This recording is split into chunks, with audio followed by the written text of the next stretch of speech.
Nako po, ito maganda kong pag-usapan po ano at diskusyonan po mga kabidan po. Bigla kong nabuhay po itong usapin po ng kasong grave threat at saka sedition po mga kabidan na isinampa po ng National Bureau of Investigation noong nakarang taon po mga kabidan sa Department of Justice sa interview po mga kabidan ng mga miyembro po ng media kay Director Melvin Matibag, inaantay na raw nila yung resolution po ng DOJ, okay?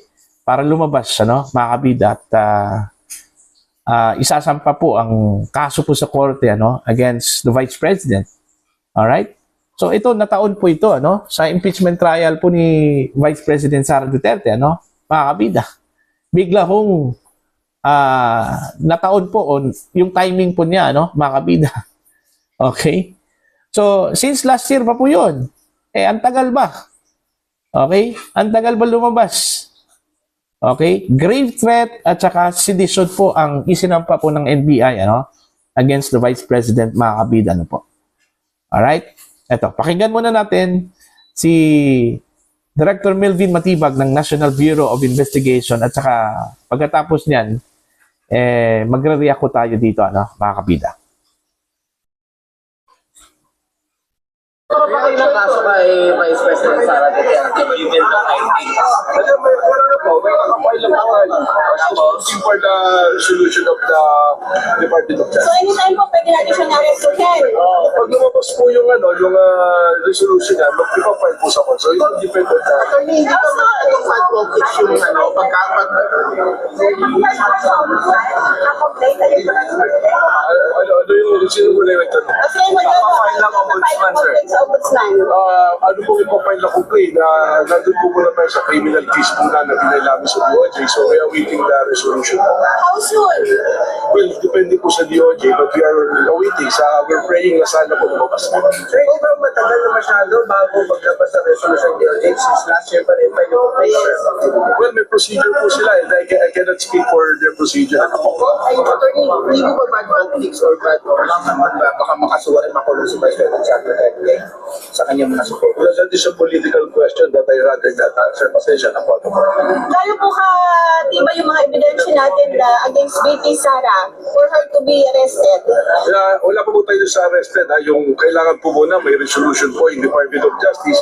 And narinig nyo naman po kanina, we base it on resolution, Memorandum Circular number 20 ng DOJ that there is a reasonable certainty of conviction pag ipinay sa court. Yun na po yung standard na sinunod po natin. So hindi kayo opinion nyo, pwede bang makasuha ng isang incumbent Vice President? Yes po, it was already settled in the case of Bilay versus Carpio Morales. Attorney, ba't po nasama yung mga previous press conference ni Vice President Sara Duterte para doon sa threats niya kay Well, those are all considered kasi sabi ko nga kanina, it's confluence of events. Lahat yan, it's not an ordinary threat. Titignan mo yung pattern of behavior mo. Kaya sabi ko. Attorney, sino po yung binabanggitin nyo na meron na kayong... Hindi ko po pwedeng sabihin, narinig niya naman po. Kasi po, it will bang get their investigation. Are you investigating the BPSPD?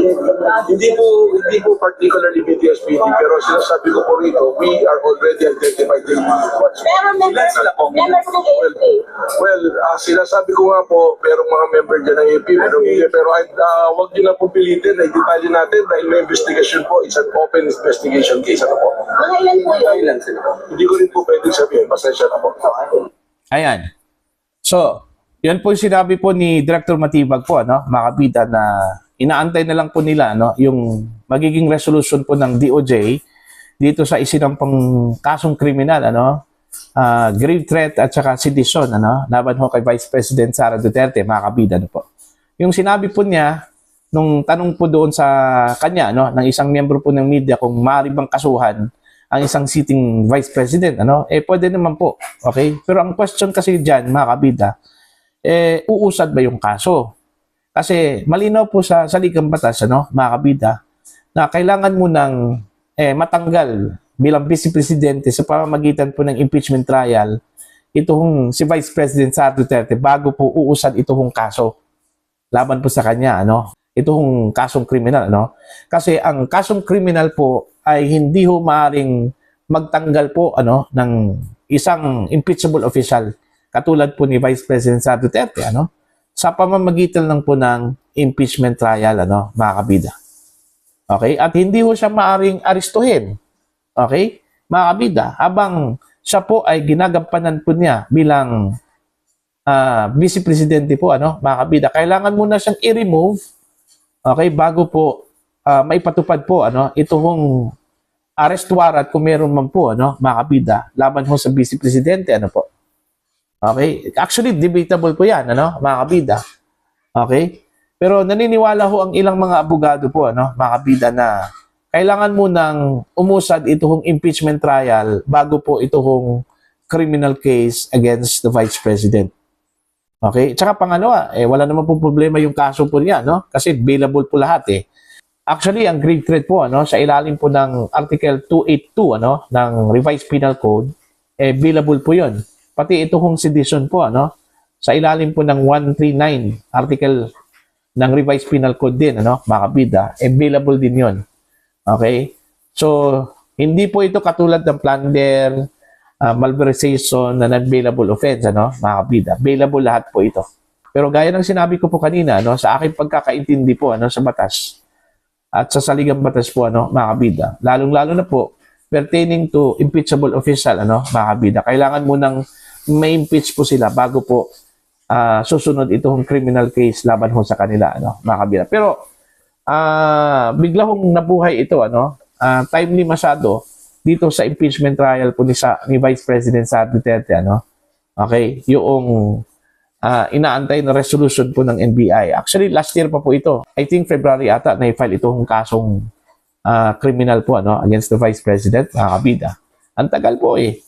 Last year pa, ano, mga kabida. Ngayon, 2026 na po ngayon, ano, mga kabida, wala pa pong resolution. At ang sabi po ni Director Matibag, inaantay daw nila yung resolution, ano, mga kabida. At pagkatapos niyan, pag lumabas po ito, may ipafile na po ito, ano, sa korte. Okay? Mga kabida, ano po. Okay? So, antayin natin yan. Kung ano po ang magiging resulta dyan sa investigasyon po, ano, ng DOJ. Kasi, ang sabi po ni Director Matibag, mayroon daw certification ng DOJ, ano, na sinabi, mayroon pong certainty of conviction po, ano, makabida doon ho sa kanilang ginawang preliminary investigation dito ho sa isinampang reklamo po, ano, ng National Bureau of Investigation na sedition at saka grave threat against the Vice President po, ano, makabida. So titingnan natin kung meron ba talagang certainty of conviction, ano, against the Vice President, kung maisasampa po itong mga kasong ito, ano, makabida sa mga korte o sa korte po. Pero ang tanong kasi dyan, ano, makabida, kung gagana ba itong kasong isasampa, ano, ng DOJ against the Vice President sa korte, ano, makabida. Kasi yung sinabi nga ng certification ng DOJ na meron daw certainty of conviction against the Vice President po, ano, makabida. Pero kung susundan po natin yung mga testimonya po, ano, ng mga testigo mula sa NBI sa impeachment trial po ni Vice President Sara Duterte, wala eh. Kung sa mga assessment po ng mga abogado at legal experts, wala. Palpak, ano, makabida, ano po. Okay? In fact, hindi ho nila ma-establish po doon, ano, yung identity po ng hitman, di umano, ano, na hinire daw ni Vice President Sara Duterte pagdating ho sa grave threat, ano, mga kabida. Diba? Oh. Anyway, depende po yan sa appreciation po ng huwes. Okay? Kung may isasampa yung kaso po, ano, against the Vice President, mga kabida, ng Department of Justice. Kasi ang sinabi po ni Director Matibag, inaantay na lang daw nila yung resolution. Ibig sabihin, most probably tapos na, no, mga kabida. Ang paglabas na lang po ng resolution ang inaantay po nila. Okay? Mga kabida, ano po. So, abangan natin to. Okay? Abangan natin to yung kailan po ilalabas po ng DOJ yung kanilang resolution, mga kabida. Patungkol ho sa dalawang kasong isinampa po ng National Bureau of Investigation. Okay? Kung ito ba ay sapat ba yung kanilang charge against the Vice President for her conviction, mga kabida, po. Okay? Pero gaya ng sinabi ko po, mga kabida, sa aking paniniwala at pagkakaintindi ho sa batas, kailangan munang unahin itong impeachment trial po, ni VP Sara bago po uusad itong criminal case against her, mga kabida. Kung, halimbawa, okay, ang desisyon po ng impeachment court ay acquitted, do you think uusad po ang criminal case against the Vice President, mga kabida? Pwede ba siyang ibilanggo? Halimbawa po, ang desisyon po ng korte guilty. Pwede ba siyang mabilanggo po, mga kabida, ang Vice Presidente? Sa aking pagkakaintindi, hindi po ang criminal case ang pwede hong magtanggal, kay Vice President Sara Duterte, mga kabida, kundi sa pamamagitan po ng impeachment. Okay? So, I don't think kung mag-work yung kaso po ni Sara Duterte hanggat wala hong impeachment decision po, mga kabida, against her. Kung sakali man po, ma-acquit po siya ngayon. Meron pa pong pagkakataon po, mga kabida, yung mga kalaban po ni Sara na maghain po ng impeachment complaint, sa 2027. Kaya, yan, kung magkakaroon po sila ng purso po, na magsampa po ng impeachment complaint. Kasi 2027 po, mga kabida, ay election year na po yan. Okay? Malamang, wala hong papatol dyan ng mga mambabatas po, mga kabida, considering election year na po yan.